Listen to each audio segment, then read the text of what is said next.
Olá! Bem-vindo, bem-vinda a mais uma edição do Psicanálise do Axé, comigo, Adriano Moraes, e é sempre um prazer falar com vocês. Hoje eu estou trajando uma camisa em tons de grafismos africanos, fundo branco, multicolorida.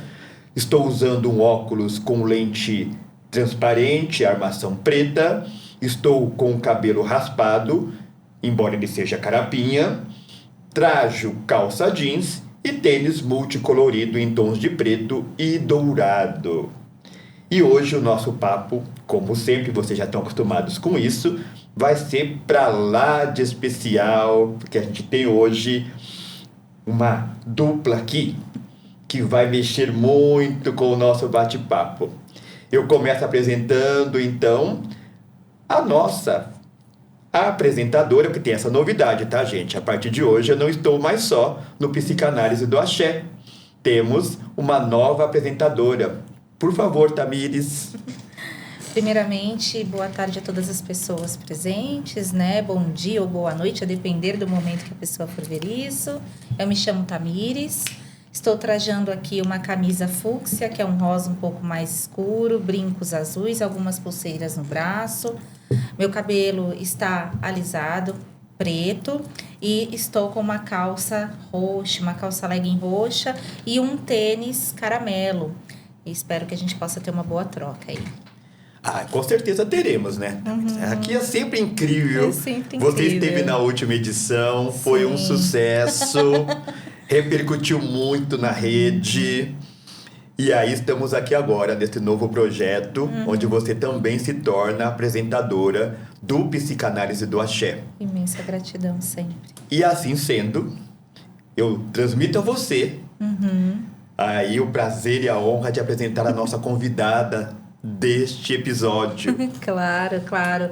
Nesse primeiro momento, antes de ela se apresentar, afinal de contas ela tem muito a dizer, nós estamos aqui com a Shirley, a nossa professora, né, da rede pública municipal de São Paulo, também da rede estadual, a nossa futura, em breve, doutora na área da educação, com profundo conhecimento sobre os temas, inclusive, que nós narraremos, e identidades negras, uma pessoa maravilhosa, que se apresentará e participará aqui conosco, com essa oportunidade de fazer trocas maravilhosas. Então, por gentileza, Shirley, esse é o momento de brilhar, como sempre. Obrigada, Tamires, sempre muito atenciosa, muito carinhosa com a gente. Muito obrigada, Adriano, por essa Uma honra. oportunidade. Sempre um prazer. Né?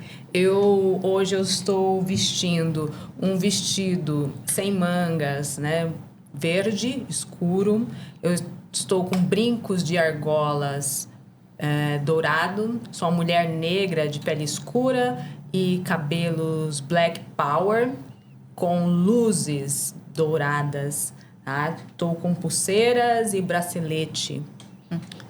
É isso, Shiri. E esse papo, né, como comentou a Tamires aí na fala dela, vai ser pra lá de maravilhoso, porque eu já tive aqui uma pequena dose, uma pequena Não, amostra. tem bastante coisa pra gente falar aí, né? E aí, galera, pra gente começar esse episódio, eu sempre gosto de reverenciar da onde vem a nossa conversa, né? Que não é por acaso, não cai assim do céu e vamos falar. Você que ainda não conhece, procure conhecer o livro Psicanálise do Axé, que é daqui, que nós temos os conceitos que a gente dialoga em todos os episódios deste podcast. Então, você que não conhece, vai lá conhecer, tá? E aí, Shirley, a gente começa esse bate-papo, né? Querendo entender um pouco da onde vem Shirley. Quem é essa personalidade? Quem é? Bom, eu sou nascida na zona oeste de São Paulo, mas muito pequena eu fui para a zona leste. Eu nasci na Lapa, mas desde os 6 anos de idade eu morei na zona leste de São Paulo, na Penha, no bairro da Penha. Meu pai e minha mãe, eles são primos e são de Minas Gerais. E se conheceram, as famílias, né, vieram para cá, né, Meu pai veio trabalhar com os 18 anos, minha mãe também veio muito cedo com a família, né? E eles se encontraram na comunidade, no Jabaquara, e aí eles casaram, né? E eu tenho mais 2 irmãos, né? Um irmão com 1 ano de diferença e outra irmã mais nova. E a gente morou durante muito tempo da nossa vida no bairro da Penha, no Jardim Popular, até meu pai se aposentar. Meu pai, ele trabalhou como encarregado de linha de transmissão, encarregado de manutenção dessas linhas de torre de alta tensão. Então, a gente morava numa casa que era da Eletropaulo. Então, a nossa infância foi num quintal muito grande, a gente brincava muito nesse quintal, né? Eu e meus irmãos, estudamos todos em escola pública, né?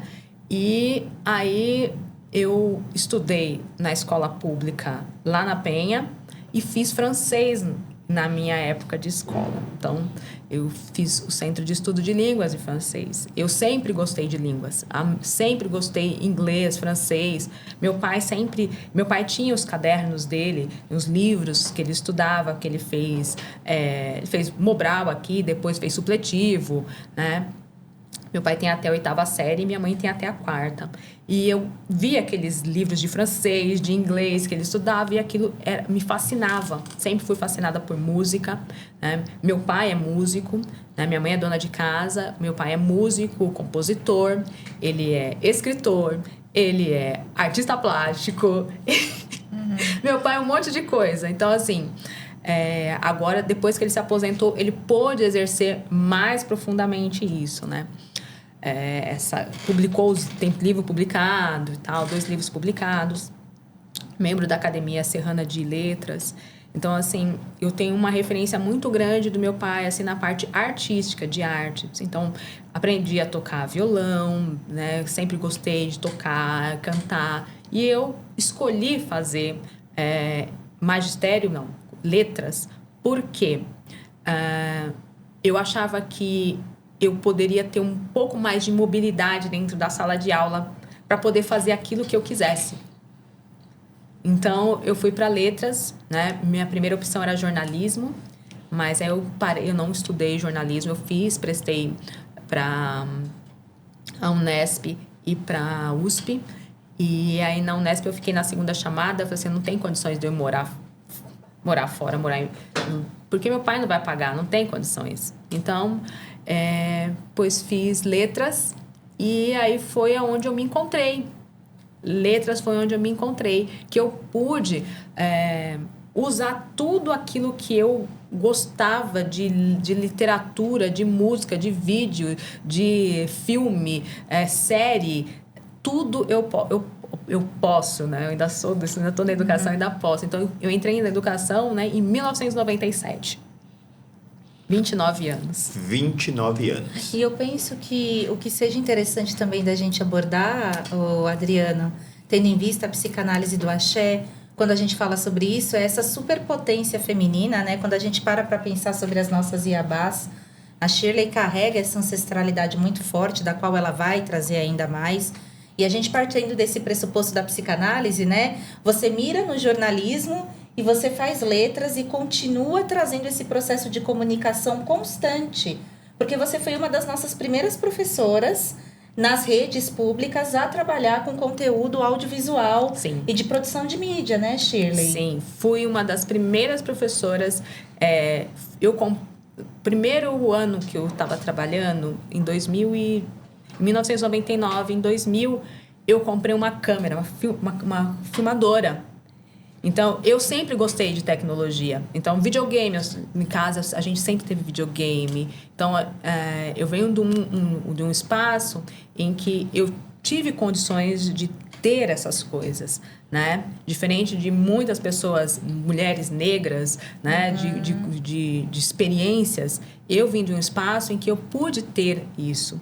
Então, eu pedi para meu pai com 11 anos de idade, porque meu pai fazia viagens para o Paraguai, e era uma coisa que acontecia muito antigamente, dessas excursões para o Paraguai. Eu pedi uma máquina fotográfica. com 11 anos. Então, eu tinha uma máquina fotográfica com 11 anos de idade que eu podia registrar as coisas, né? Quando eu entrei na escola, meu primeiro salário, eu quis comprar uma filmadora. Então, isso tem... trabalhar com audiovisual... Eu fui uma das primeiras pessoas, né, dentro da rede a fazer isso, né, a levar isso, levar a câmera, levar a televisão, levar os programas para serem analisados, né, inclusive o uso do computador, quando ele chegou, também eu fui uma das primeiras pessoas dentro da rede estadual a usar isso na sala de aula. Também com os alunos, porque muitos professores tinham medo. Eu comecei a usar o computador em casa chegou em 2000. Então, eu já mexia com o computador, eu mesma, a pessoa já mexia. Então, eu trouxe isso muito antes, porque os professores não sabiam utilizar. E aí, é interessante, Shirley, analisando, te ouvindo nas experiências... Mas me chama a atenção, e isso é um ponto que eu observo sempre aqui no podcast, as referências familiares. Está muito, muito forte na sua fala a importância desse núcleo familiar. Sim. Desse núcleo de apoio, né? E aí quando você olha para essa experiência... da escola, né? Que você usou a câmera, depois você chegou com o vídeo, e aí o computador, e você mostrou isso. Seria isso também uma maneira de trazer os estudantes a se perceberem enquanto sujeitos potenciais? Eu vejo que sim. Filmá-los e depois... passar para eles assistirem, eles estão sendo protagonistas ali daquela situação. Eles estão se vendo como protagonistas daquilo que eles fizeram. Eu estou na televisão. Isso era algo, por exemplo, que não existia. Hoje, todo mundo tem um celular e se filma. Sim. E faz um vídeo, né? Antigamente, a gente não se via. A gente não estava na televisão. Eu sempre dei aula e eu escolhi, por escolha, estar na periferia, dando aula na periferia. Então, eu coloquei aqueles estudantes periféricos, maioria de pessoas negras, para serem protagonistas, para estarem na televisão. Que não é, Tamira? A gente sempre dialoga sobre isso. O axé em movimento. Sim. É que as pessoas têm dificuldade de conectar esses acontecimentos tidos como cotidianos, né? É mais uma aula, é um experimento que a professora me apresentou, é uma visão diferente do ensinar um conteúdo, mas esse universo, né, de quem ensina e quem está aprendendo, dificilmente é lido como esse axé, essa fluidez, né, essa energia positiva, porque a gente vai pensar que o axé, para mim, é sempre essa coisa positiva. E estando em consonância com o que você diz, Adriano, eu acho que é importante agora falar um pouquinho sobre os trabalhos que, inclusive, a sua editora publica, porque é fundamental. A gente tem 2 trabalhos aqui, do nosso grande amigo Gessé, que é professor de filosofia. Maravilhoso, um ser humano incrível, que traz justamente perspectivas a respeito da estética, que eu acho que traz uma reflexão a respeito disso que a gente está comentando. E aqui é um que eu generosamente também tive a oportunidade de publicar com o Adriano, na editora dele, que é o Educar para Questionar. Né? E eu acho que é importante, rapidamente, citando trechos, o Gessé ele traz aqui, né, o que é estética? Excelente a fim pergunta. da gente fazer essa pergunta, de valorizar e reconhecer esses conhecimentos prévios e até mesmo a perspectiva da autoimagem que é construída, que a Shirley traz muito bem nessa ideia de trazer o audiovisual enquanto um instrumento de reconhecer potência e, sobretudo, a si mesmo enquanto sujeito agente da sociedade. E aqui, pedindo a breve licença também, tendo em vista, né, o livro que eu tive essa oportunidade, da qual eu sou muito grata, Adriano é muito generoso, que é o Manuel Castells, que ele fala um pouco a respeito da construção da ação social em torno dessas imagens que podem ser enraizadas ou historicamente atribuídas, as quais nós temos que romper. E aí entra também o axé, que é a nossa energia vital, trabalhando para romper com esses estereótipos e padrões que, por vezes, sempre nos relegavam a um lugar não existente, né, Shirley? Com certeza. Também. Não, mas isso que você traz, Tamires, é fundamental, porque o Gessé. O Gessé, quando fala... Gessé, gente, conheçam o Gessé. Conheçam o Gessé, a obra de Gessé é maravilhosa. É muito bom. Ele é mestre em filosofia, e das conversas que eu tenho o prazer de trabalhar ali com ele coloca essas preocupações filosóficas Sim. que podem nos ajudar muito a entender os movimentos que às vezes a gente passa ali pela vida e sequer conecta uma coisa com a outra, né? Sim. Que é esse o papel da filosofia, te ajudar a conectar, a se aproximar de verdades. E aí ela já fala que não existem verdades absolutas. Então, quando o Gessé traz essa interrogação, o que é estética? Né? E aí a Shirley, nós estávamos aqui conversando antes de entrarmos no ar, e a gente tem alguns pontos aí que não são revelados pra gente, né? Sim. Que não nos trazem essa percepção. Nós falávamos agora há pouco sobre esse universo de colocar todos os corpos pretos na mesma caixinha. Exato. E aí essa questão do Manuel Castells trazendo essa questão histórica dessa construção do que é território e desses territórios de trânsito, que ele é um dos primeiros autores também, né, Shirley, que trazem essa reflexão para esses ambientes digitais. Sim. Até então incipientes, né? E eu penso que seja importante a gente também falar um pouco sobre isso, de como, inclusive, você, né, Adriano, pensando sobre o seu doutorado, inclusive as suas pesquisas, né, uma mulher preta, maravilhosa, digna, justa, que acredita que as oportunidades que tem são para ser construídas e transmitidas, como sempre, né? Traz, inclusive, nas suas pesquisas, com essa questão, como a mídia pode ser um instrumento, inclusive, para a nossa construção de ruptura e apropriação territorial real, né? Muito além, né, daquilo que nos é colocado como um padrão. Porque aí a gente volta ao cenário de que tudo vai perpassar a saúde mental do sujeito. Sim. Tudo, exatamente tudo. Não há como desassociar família, experiências, né, de estudo, experiências profissionais, desse impacto que causa na mente do sujeito. E aí a gente já pode dar aquela questão, quando falamos da mente do sujeito, não estou me referindo apenas ao sujeito preto. Sim. É ao sujeito. Qualquer ser, qualquer indivíduo humano, que a mente é o centro disso. Sem dúvida. Né? A Shirley comentava agora há pouco de uma experiência vivida na academia, justamente no seu doutorado, né, Shirley? Sim. Que te exigiu aí se você estava numa encruzilhada. Sim. Falando em axé, as encruzilhadas da vida que a gente tem que abrir. Quando a gente vai para academia,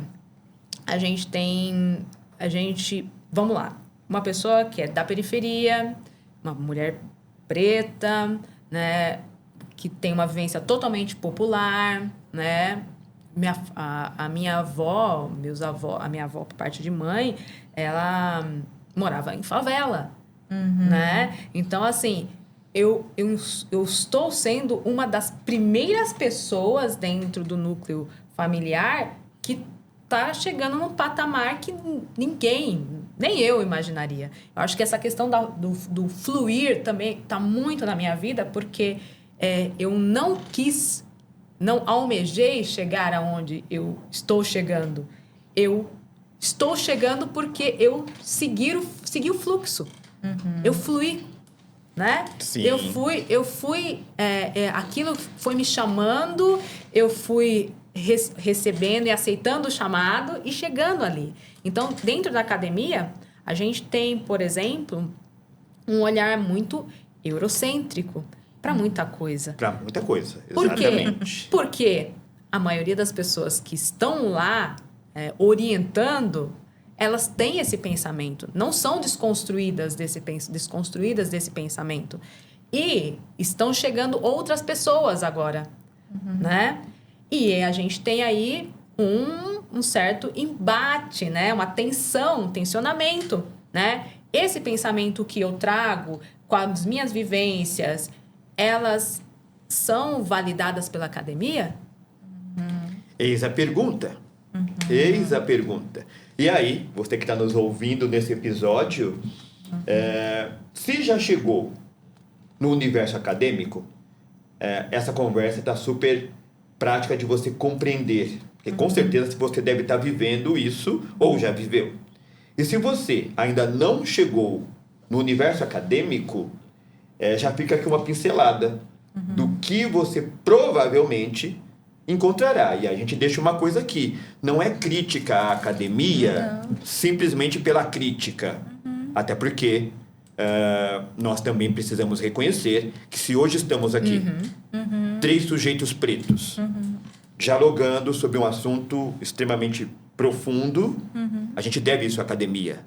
Né? A gente deve isso muito. Deve à academia, porque tivemos que beber dessa fonte. Sim, sim, claro. Então, não se trata Inegável. de criticar o universo acadêmico gratuitamente, mas antes, acender ou colaborar com um alerta de que novos sujeitos estão chegando a esse universo. Gostem ou não gostem. E eu acho, Adriano, mais uma vez, sempre fazendo link com a literatura, porque eu sou dessas, porque somos dessas. Shirley é testemunha disso, inclusive você também. Eu acho que é importante falar do seu livro agora. Quando a gente está falando do senhor Adriano Moraes. Tem Lá aqui... vem. Lá vem. O Lacan desceu no toque da Pombagira, também o livro do nosso maravilhoso Adriano, que constrói oportunidades para os demais, mas também tem as próprias oportunidades de fazer o seu poder de fala, que é muito digno. E aí, diga-se de passagem, vou pegar um gancho na sua fala, que o que está contido nessas obras é a minha escrita. Mas, com certeza, isso são inspirações ancestrais. Sem dúvida. Alguém desejou falar isso em algum momento da história e não conseguiu. Mas repassou para mim, vai lá e fala. E eu acho que é importante a gente falar sobre isso, porque além da abertura dos espaços que vão além da academia, também vem espaços que são consonantes com a academia no sentido de reconhecer um ponto importante que está aqui na sua obra. Na página 125 desse livro maravilhoso, em que você fala que o campo da subjetividade se desloca de forma profunda e estrutural. O Ori não é simplesmente o equivalente africano do ego, é antes a instância divina pré-existente que carrega o destino do sujeito. Então, a gente está falando aqui da construção de uma subjetividade estrutural que advém das nossas realidades sociais que são múltiplas, que nos entrecortam constantemente e que servem como um instrumento de resistência e necessidade de se apossar da palavra para construir um discurso que abra cada vez mais caminhos para que o nosso pensamento, enquanto sujeitos sociais, façam parte de um lugar que nos foi negado por muitos anos. Com certeza. Eu acho que vale a pena Sim, parar para pensar temos. sobre isso quando você traz isso, né? Quando a Shirley traz. Que é essa questão, né? Da gente não critica a academia. Não. Mas a gente alerta, acende aí uma luzinha de atenção, que novas formas de fala, de pensamento, de articulação Vão chegar. estão chegando. Estão chegando. E né? causam um impacto. Muito. Muito. E a ideia é fazer esse conglomerado de saberes, né? Eu não preciso impor o meu raciocínio como único e absoluto e desconsiderar o pensamento de Shirley. Exato. O pensamento dela pode colaborar com o meu e o meu com o dela e vice-versa. É tudo junto. Mas enquanto a gente olhar apenas para esse viés eurocêntrico de uma academia eurocêntrica, isso se torna muito difícil para os que precisam chegar, né? Porque pesquisas recentes apontam que o universo de acadêmicos pretos é muito abaixo ainda Muito. do que se espera para o ambiente acadêmico. É porque vão sendo estabelecidas, inclusive, novas barreiras, né? Porque a gente tem a política de cotas aí em voga há praticamente 12 anos, estruturalmente, enquanto uma política pública garantida por legislação. Mas a gente tem outros instrumentos simbolicamente, lidando agora com um autor eurocêntrico, mas que tem seu valor para a gente entender isso, que é o Pierre Bourdieu, que fala justamente a respeito desses jogos do simbólico que a gente vai fazendo muitas vezes, que fazem com que, beleza, você chegou ali na graduação. Tá, aí você faz uma especialização. E o mestrado e o doutorado? Que são entrecortados por outras nuances, que incluem desde os horários da aula e da dedicação à pesquisa, até o recorte dos temas que essa academia considera pertinente. É por isso que uma conversa como essa que a gente está construindo aqui, ela é tão forte, tão potente e tão transformadora, né, Adriano, né, Shirley? Porque a gente está falando a respeito de caminhos que podem ser abertos, do reconhecimento desses pensamentos e de novas formas de ocupar esse espaço. Que não necessariamente são menores, pelo contrário, são diferentes. São diferentes. Né? E aí, agora eu trago para a cena, porque você comentou em algum momento das suas falas anteriores da questão das iabás, né? E aí a gente precisa trazê-las à cena. Sem dúvida. Né? O que foram essas mulheres? O que são essas mulheres? O que representam essas mulheres? E por que eu digo isso? Porque eu tenho o grato prazer de ter, na minha vida, as melhores referências, as mais potentes da minha vida, e aí eu não estou diminuindo o outro lado, mas aqui ficou marcante para mim. São figuras femininas. Mulheres que passaram e que estão na minha vida extremamente potentes. E eu tenho, assim, né, o axé de ser de uma Iabá que é a luz em si, né? Eu sou de Oxum. Então, Oxum, para mim, é uma coisa única. E um dos Itãs, para quem não sabe o que é Itã, gente, traduzindo é a mitologia, tá? É o mito africano. Então, num dos Itãs relacionando Oxum, ela é deixada no palácio por então seu marido Xangô, que se une à sua outra esposa Inhansã e partem para uma guerra. E aí perguntam a ele: você não vai levar Oxum para a guerra? E ele, segundo o Itã, responde: não, a Oxum é muito vaidosa. Ela provavelmente não se dará bem lá no ambiente de guerra, então é melhor que ela fique no palácio. E ela ficou. Não retrucou, não discutiu, não se revoltou. Ficou. Ela e os súditos do palácio. E em uma noite, o palácio é invadido por uma tribo inimiga. E aí, os servos correm até o leito de Oxum e avisam: Oxum, o palácio está sendo invadido por tribo inimiga. Não temos quem nos defenda. E ela, muito plácida, calma: receba eles. Ponha a melhor mesa que tivermos no palácio. Sirva a eles com a melhor refeição que há no palácio. E assim foi feito. Ela apareceu na frente ali dos invasores, ricamente vestida, que é, né, uma dos aspectos que se colocam a ela, muito linda, formosa, e perguntou aos soldados: foram bem servidos? Fomos. Comeram? Estava tudo de acordo? Sim. Essa foi a melhor invasão que já tivemos nas nossas guerras. Ok. Vou mandar servir uma bebida a vocês para terminarem a noite com todo o conforto e todo o acolhimento. E nisso ela manda servir a bebida. E dali a alguns minutos, todos os invasores estavam mortos. E ela diz aos súditos: quando Xangô chegar, nem contem a ele o que aconteceu aqui. Mas, claro, como todo súdito, né, que morre de medo do seu rei, foram a ele, relataram a invasão, coisa toda.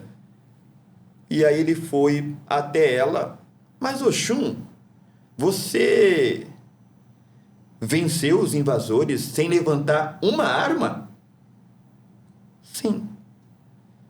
Porque a beleza, ela pode ser estética, mas a maior beleza está na sabedoria de lidar com as coisas da vida. Isso para mim foi um mito que me marcou. Assim, olha aí, então, para que eu chegue a algum canto, nem sempre eu preciso da arma, né? Da violência. E hoje, estava até falando isso com o Chico, com o Tamires, o que me encanta muito são pessoas inteligentes, que sabem utilizar a inteligência para sobrepor qualquer problema, de qualquer jeito.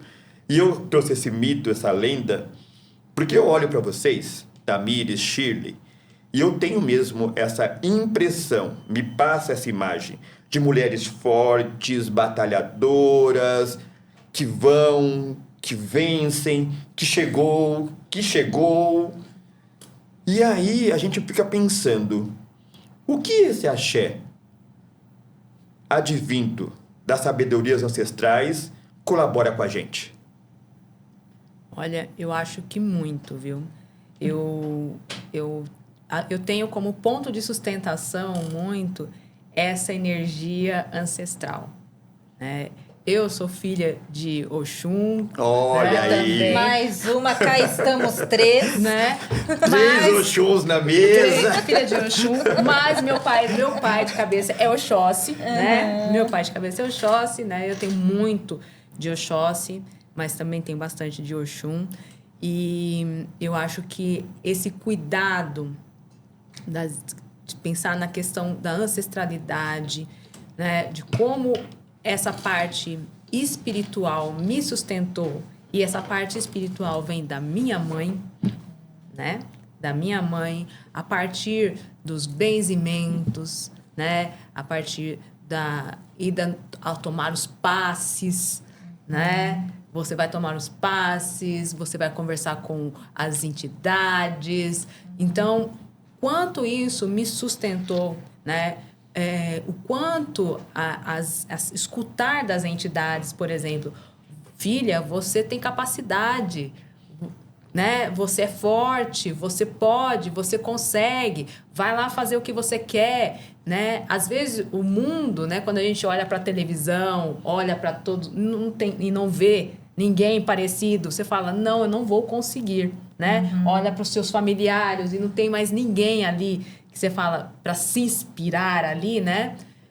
Aí as entidades vão lá e te falam, filha, você consegue, né? Então, eu tive muito isso durante a minha vida toda, né? Minha família é católica, né? Mas sempre, né? Se apoiando, né? Nos saberes dos antepassados. Nos saberes ancestrais. E eu acho que é aí que vem a beleza do Brasil, né, Adriana? É isso. Não, mas é sobre isso. O que a gente precisa pensar é que a nossa cultura precisa ter esse aspecto da valorização, porque se nós olharmos para outras culturas, a exemplo da japonesa, que valorizam ao extremo a questão dos antepassados, a exemplo da cultura mexicana, que também, né, cultuam muito os seus antepassados, o quanto que isso não pode ser esquecido. Jamais. Na comunidade preta.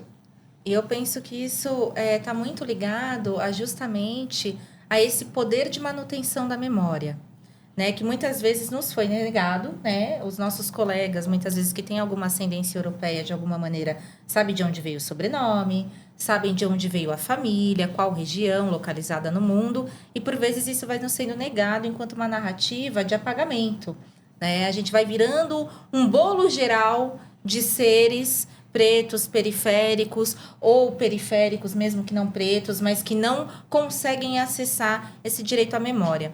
Aí eu lembrei do livro do David, porque eu sou essa pessoa que fica fazendo link. Vocês não têm noção, eu faço link com literatura o tempo todo. Eu tenho esse probleminha. Fantástica com isso. Eu tenho esse probleminha. O David, que também é nosso amigo, que também publicou pela editora do Adriano, que mais uma vez, num ato de generosidade, de reconhecer o trabalho dos colegas, trouxe esse livro aqui, Destino, em uma das edições. Nosso colega David é geógrafo, né? Inclusive.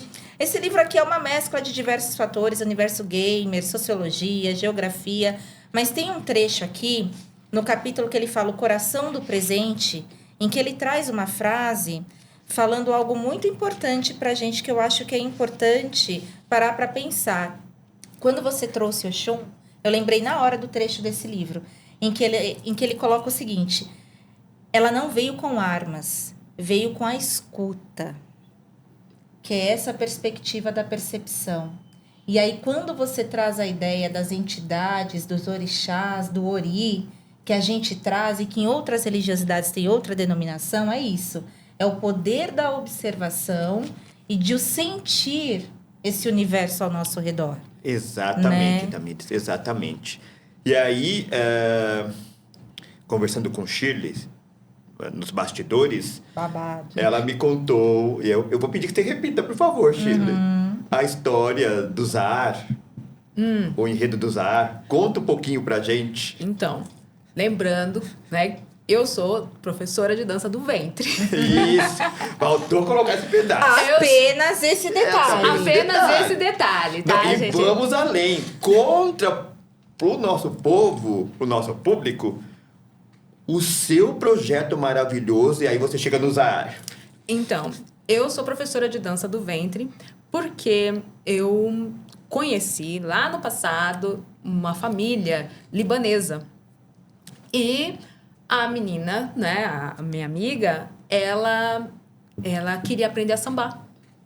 E eu queria aprender dança do ventre. E aí a gente teve essa troca que é muito Brasil, né? É muito Brasil. Brasil, ela me ensinou os passinhos e eu ensinei um pouquinho que eu sabia de samba e tal. E a gente teve essa troca. Isso eu tinha 11 anos, 12 anos de idade. Corta para 30 anos. Eu quero fazer uma coisa, não sei o que eu quero fazer, tal, preciso de uma coisa para aliviar minha mente, para eu espairecer. Quero fazer uma atividade coletiva com pessoas, com mulheres. Acho que vou fazer dança do ventre. E aí, eu entro na dança do ventre em 2018. 2018 eu entro na dança do ventre. 2017, 2018. Não, 2013 foi quando eu entrei na prefeitura de São Paulo. E aí, lá eu comecei a dançar. Vou distrair a cabeça. Vou distrair, vou mulheres, né, tal. Vamos pra competição? Vamos fazer uma competição. Chega na competição, eu sempre uma pessoa muito crítica, olho para o lado. Ué, não tem mulher preta aqui nesse lugar, só tem mulher branca dançando. Alguma coisa tá acontecendo aqui que eu não tô entendendo. E aí, eu acabo enveredando para pensar o que é uma mulher negra nesse espaço, que não existe, que é dentro do Brasil, né? E aí, eu percebo que certas situações, certas falas racistas começam a acontecer ao redor, e não sou eu. As outras poucas mulheres negras também começam a perceber. Em São Paulo, no Rio, em Minas, na Bahia, e acabam se juntando e se unindo para um movimento que chama-se Movimento Belly Black, que acontece em rede. Ele acontece em rede, não é um movimento que tem sede, que tem... É um movimento mesmo, é entre andares de pessoas, né? Mulheres negras que se entendem como parte dessa dança do ventre brasileira. Então, aí eu entro mesmo de cabeça na dança do ventre. Em 2020, com a pandemia, porque eu fiquei em casa E aí, conectada com essas mulheres, a gente começou a fazer live e faz live falando sobre a questão negra na dança, na música, no cenário, isso. E aí eu fui me aprofundando, saindo para concurso, para estar com o meu corpo ali, apresentando o meu corpo negro nesse espaço, que é meu também, que é de direito, né? Sim. E eu vou estudar mais a fundo a história do Egito. Eu vou para o Egito em 2023, né? Conhecer o Egito. Olha, gente viajada é outra história. É outra realidade. É outro patamar, gente. Eu tenho que falar tudo para vocês entenderem aonde que eu quero chegar, né? E agora, tem 3 anos que eu sou professora de dança do ventre. E aí, eu vou estudar mais a fundo a cultura desse país. E aí, eu vou encontrar o folclore, que é de onde parte a dança do ventre, né? E dentro desses folclores, a gente tem o zar. O zar é uma prática religiosa de uma manifestação religiosa. Normalmente é feito com mulheres, né? E também com homens, mas a maioria das pessoas que vão participar dessa cerimônia religiosa que é o zar são mulheres. Elas, às vezes, elas têm alguns problemas porque elas não conseguem casar, elas não conseguem, quando casam, não conseguem engravidar, elas sofrem desmaios, situações nesse sentido, de saúde. E aí, um sheik, ele vai até a casa, vai consultar, ou ele é chamado na casa, ou a mulher vai consultar com esse sheik, e aí ele vê, olhando, fazendo as análises e tal, ele vê que ela está sendo assediada, né, por algum espírito. E esse espírito precisa ser apaziguado, porque ele anda com ela e ele precisa ser apaziguado. E eles contratam essa cerimônia que é o zar. No zar a gente tem música, tem dança, e eles vão tocando as músicas, chamando esses espíritos, que tem várias denominações. É como se a gente tivesse um toque de umbanda para o caboclo 7 flechas, o caboclo cobra coral. Aí, naquele toque, quem está com aquela entidade, ela recebe naquele momento daquele toque. A mesma coisa do zar. Quando eles vão tocando ali para as linhagens, a mulher ou o homem, ela recebe aquele espírito. Zara significa visitante, visita, né? Algumas literaturas falam em exorcismo, mas não é exorcismo. Ele é muito parecido com Umbanda. Então, eu percebi o quanto que existem práticas muito semelhantes de uso da espiritualidade, da ancestralidade para questões psicológicas. E muito parecido com o que a gente usa aqui, né? E, logicamente, tem a mesma raiz, porque o zar foi levado pelos etíopes, né? Da Etiópia para lá, pro Egito. E a gente tem essas raízes africanas, né? Dos povos africanos que muito se conversam. O zar não é uma prática islâmica, né? Não é uma prática islâmica. Então, ele é visto até com os olhos, né? Mas é como acabei de falar aqui lá da minha família, que é a família católica. Mas quando tem algumas situações, vamos benzer, vamos tomar o passe, vamos, né? Vamos fazer uma defumação em casa. Vamos fazer uma defumação em casa, que é muito isso. E eles usam. Então, para mim, foi uma coisa muito curiosa, porque, eu pensei andando comigo, o Islã tem algum negócio de macumba ali no meio e tal, né? Entra naquele assunto que a gente teve uma vez, né, Adriano? Uma vez nós estávamos almoçando, Shirley, juntos. Acho que foi o primeiro almoço que a gente teve a oportunidade de fazer juntos, né? Que foi o primeiro almoço. Que você falou justamente dessa linha que faz uma tessitura de ligação que vai além mesmo de uma teia, que parece que nos une ancestralmente, enquanto espécie, inclusive, a matrizes de mitos originários, que não são só mitos, que são conhecimentos ancestrais, que podem criar mitos, que podem desembocar para reflexos de ordem científica, entre outros fatores, né? Eu acho que é muito importante que o que ela trouxe aqui também, Adriano, é essa questão desses coletivos, de estar no coletivo, né?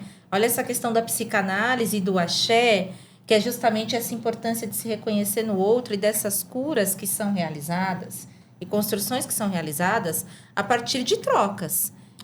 Inclusive, essas trocas, nós estamos falando aqui do universo que nos é caro, né?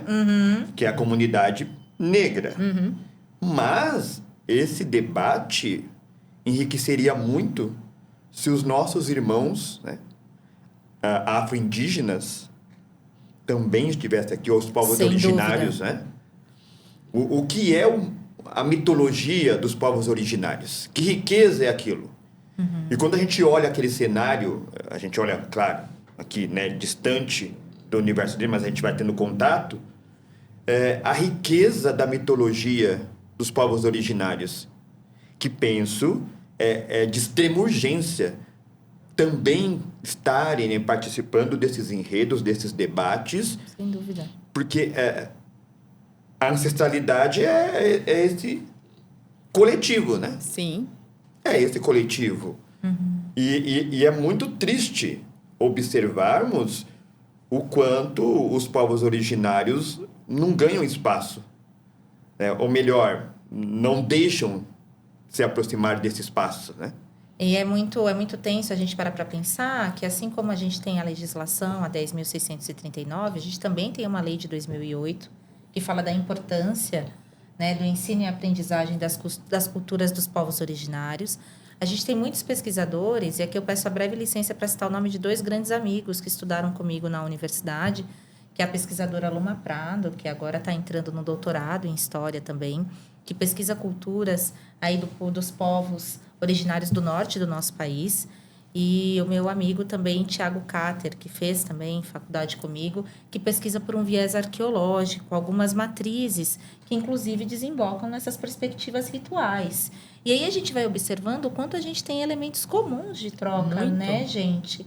E que foram sendo mitigados, ocultados, em nome de um discurso uniforme, que esse saber não tem valor. Mas se você coloca um outro nome, ele passa a ter, né? É trazer à tona, inclusive, essa ancestralidade por meio do campo do discurso, né, gente? Você é um sociólogo, ela é maravilhosa das letras, esse momento aí, acho que é bom a gente pensar, a gente tem um debate aí muito rico, né?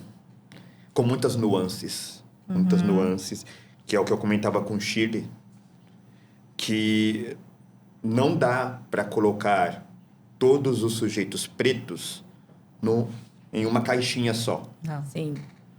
A Porque gente é múltiplo, né? Múltiplo. Múltiplo. Múltiplo. E eu acho que falar dessa multiculturalidade que é o Brasil, isso faz parte de quem a gente é, da nossa identidade brasileira, né? Trazer, eu falando aqui, né? Católico, mas recorre sim a Umbanda, recorre ao Kardec, recorre a oração na igreja universal, né? A aguinha benzida, recorre a tudo, porque isso faz parte da nossa identidade brasileira.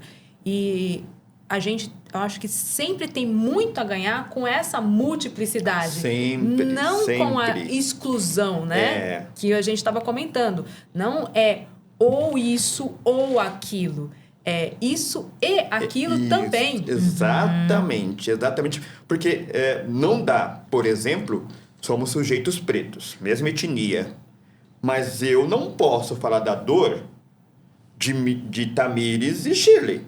São mulheres pretas, é uma outra conversa, né? Eu não posso falar da dor de um sexagenário preto, porque a dor dele é outra, que não é a minha. E aí a gente fica com a pergunta, por que para o universo negro tudo é tão apartado, separadinho, né? Você isso, você aquilo outro, que é esse debate em relação à questão dos tons de pele, né? O colorismo. O colorismo. Por que separam tanto?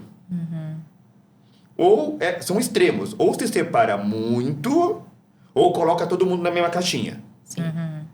Acho que, no fundo, a gente quer a nossa individualidade, que nos foi negada.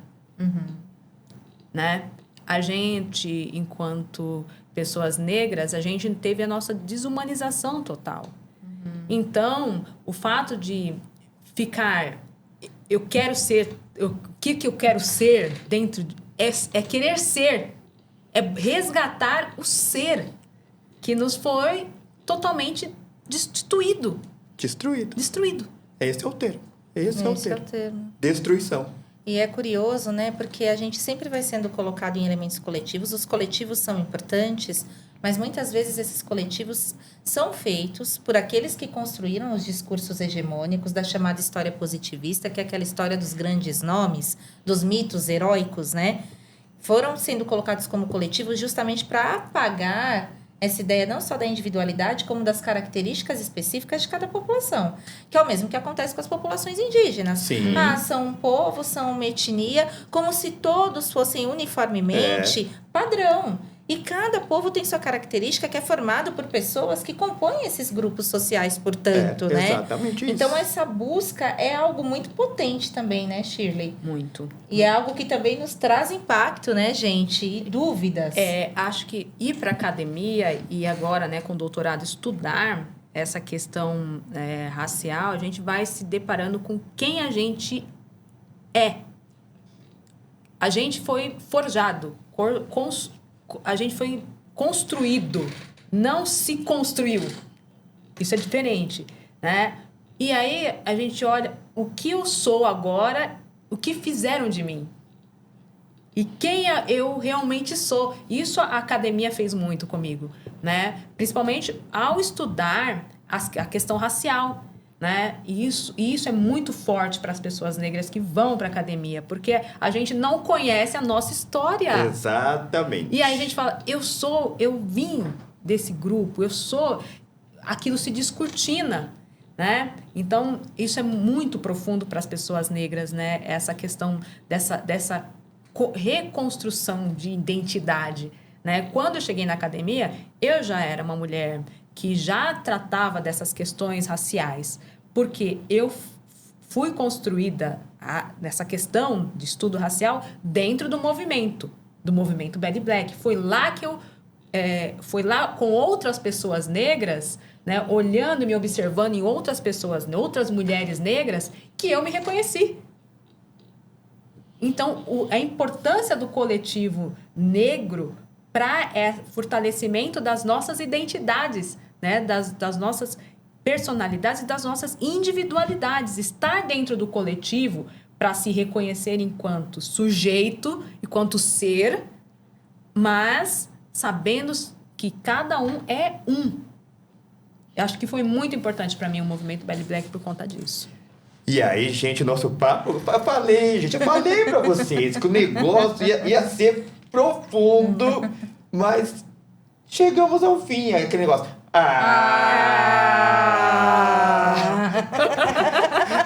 Pois é, gente.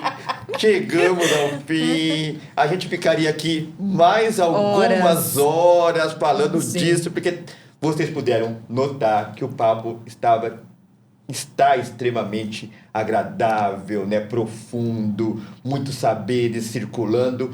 E a gente resume bem esse encontro, né? A síntese desse encontro seria o axé circulando. É sobre isso. O axé circulando, porque a ideia central da psicanálise do axé é compreendermos o quanto essa energia é fluida, está em todos os campos, todas as áreas, de todos os jeitos, com todas as colorações. É isso que nos importa a gente perceber. Então, eu deixo para você aí de casa o convite. Participe, seja você também da psicanálise do axé. E você vai entender muito mais tudo isso que vocês ouviram aqui nestes 55 minutos de bate-papo, finalizando o nosso Psicanálise do Axé, o podcast. E eu quero agradecer muito, Shirley, Tamires, como sempre, assim, sem palavras para agradecer esse momento. Muito obrigada. Essa hora que nós passamos aqui. Obrigada, Adriana. Eu tenho certeza que o nosso público vai amar demais ouvir essas falas, esses reconhecimentos. E aí, gente, eu fecho esse encontro também dizendo a vocês que na série Publicações você vai encontrar esse livro do autor Paulo Cassimiro, onde ele dialoga a importância da fé para os terreiros de candomblé. Ele é babalorixá de uma casa tradicionalíssima na região de Perus, em São Paulo, e ele escreveu essa obra relatando o impacto da fé dentro do candomblé. É muito específico. Finalizando, eu mostro para vocês, quem é que não conhece, né? A Marrom, nossa maravilhosa Alcione, e também a nossa amada Leci Brandão. Aqui eu conto um pouquinho para vocês do quanto as letras que elas interpretam têm muito de psicanálise. Você jamais pensou em ouvir Leci Brandão e Alcione conectando com a psicanálise. E aqui, nesses 2 livros, a gente traz isso para você, para que você tenha noção e compreenda que cada canção defendida por elas tem a ver com o nosso cuidado mental, com o nosso psique. Isso é psicanálise do axé, também na música. E como acabei de dizer, psicanálise do axé está em tudo. Está em tudo. Está em tudo. Meninas, agora eu abro o microfone para a palavra final de vocês. Fiquem à vontade. Por favor, Shirley, pode falar. Bom, eu quero agradecer bastante a você, Adriano. Obrigada, Tamires, pelo convite. Né? E convidar vocês também para conhecer o Movimento Belly Black, que está no Instagram. Então, procura lá, Movimento Belly Black no Instagram.